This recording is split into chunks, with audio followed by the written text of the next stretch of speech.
ओडिया जीवनी चैनल को आपन को स्वागत। एही वीडियो रे मु आपन को पई शिशु दिवस पई एक मनछुआ भाषण नै आसीछि। शिशु दिवस भाषण। सम्माननीय सभापति महोदय, चिरा नमस्या गुरुजी और गुरुमा वृंद, उपस्थित थिबा स्नेहर छोट बड़ भाई और भौणी, मोर प्रियर सहपाठी सहपाठिनीगण, आज होछि नवेम्बर मास 14 तारिख। एही दिनटी समग्र भारतवर्ष रे शिशु दिवस रूपे पालन करा जाय थाए। एहीपरि एक स्मरणीय एवं पवित्र दिवस अवसर रे मु किछि कहिबार सुजोग पाइथिबारु निजको धन्य मन करूछि। आज होछि भारतर प्रथम प्रधानमंत्री पंडित जवाहरलाल नेहरू जन्म दिवस। से 1899 मसीहा नवेम्बर 14 तारिख रे अलाहाबाद रो आनंद भवन रे जन्मग्रहण करथिले। तांका पितांका नाम मोतीलाल नेहरू एवं मातांका नाम स्वरूपा राणी। जवाहरलाल नेहरू शिशु मानकु बहुत स्नेह और आदर करुथिले।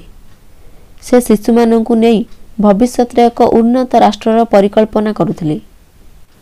राष्ट्रर उन्नति रे कोमलमती शिशुंकर गुरुत्वपूर्ण भूमिका रही अछि, कारण आजिर शिशुर उपयुक्त शिक्षा ही ताकु आसंता कालीर सुनागरिक रूपे गढ़ी तोली थाए। तेणु शिशुप्रेमी जवाहरलाल नेहरू तांका जन्मदिनटुकु शिशुमानंका उद्देश्य रे शिशु दिवस रूपे पालन करिया पई परामर्श देइथिले। तांकर परामर्श अनुसार 1959 मसीहा ठारू प्रतिवर्ष नवेम्बर मास 14 तारिख को शिशु दिवस रूपे पालन करा जाउअछि। जवाहरलाल नेहरूंका पिता मोतीलाल नेहरू अलाहाबाद हाईकोर्ट रो वरिष्ठ वकील थिले। धनर अभाव नथिला तांकर। तेणु जवाहरलाल नेहरूंका प्राथमिक शिक्षा पई घर ही शिक्षकों को नियुक्त करा जायथिला।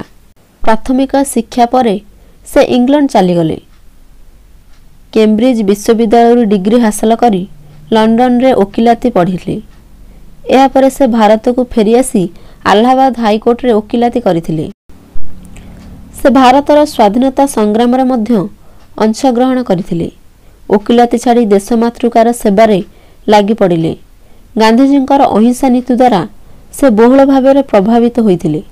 स्वाधीनता संग्राम रे जोग दे से बहुबार जेल दंड भोग करछंती।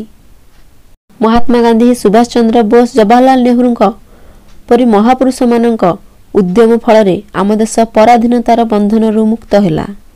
बहु घात प्रतिघात को सामना करी शेषरे 1947 मसीहा अगस्ट 15 तारिख रे आम देश स्वाधीनता लाभ कला। स्वाधीन भारतर प्रथम प्रधानमंत्री रूपे कार्यभार ग्रहण करथिले पंडित जवाहरलाल नेहरू। प्रधानमंत्री भाव से निजर दायित्व को सुचारू रूपे तुलाइछंती। दीर्घ 17 वर्ष धरी से प्रधानमंत्री रूपे कार्य तुलाइबा सहित देश को उन्नति पथरे आगे नैछंती। पंचशील नीति हेउछि समग्र पृथ्वी को तांकर एक अम्लान दान। तांकर उद्यम जोगु भारत विश्व दरबार प्रतिष्ठित होई परिछि। आजिर शिशु हेउछि आगामी दिनर भविष्यत। तेणु शिशु मानकु अवहेला न करी तांको उचित शिक्षा देई सठिक मार्ग प्रदर्शन कराइबा उचित। शिशुर उन्नति रे देशर उन्नति निर्भर करे। शिशु हसिले दुनिया हसी उठिबो। तेणु शैशवरु ही शिशु मानकर उपयुक्त जत्न नेबा आवश्यक। जवाहरलाल नेहरू शिशु मानक गहळ रे रहिबाकू खूब भल पाउथिले। कुनुकुनी शिशु मानकू से तांको जीवनठु भी अधिक भल पाउथिले। पिला माने तांको चाचा नेहरू बोली कही डाकुथिले। थरे तांकर कार धक्कारे गोलाप नामक एक शिशुर मृत्यु होइथिला। सेही पिलार स्मृति स्वरूप नेहरू तांकर पोशाकरे सर्वदा गोलाप फूलटिए लगाउथिले। एथिरु जणा पड़े जे जवाहरलाल नेहरू शिशु मानकू केते भल पाउथिले। 1964 मसीहा मे मास 27 तारिख रे पंडित जवाहरलाल नेहरूंकर मृत्यु होइथिला। किंतु तांकर कार्यकलाप तांको चिरदिन पई अमर करी रखिअछि। आजिर एही पवित्र दिवस अवसर रे आमे समस्ते एकाठी होई देश को उन्नति पथरे आगे नेबा पई शपथ नेबा। एति कही मु मोर वक्तव्य शेष करूछि। जय हिंद।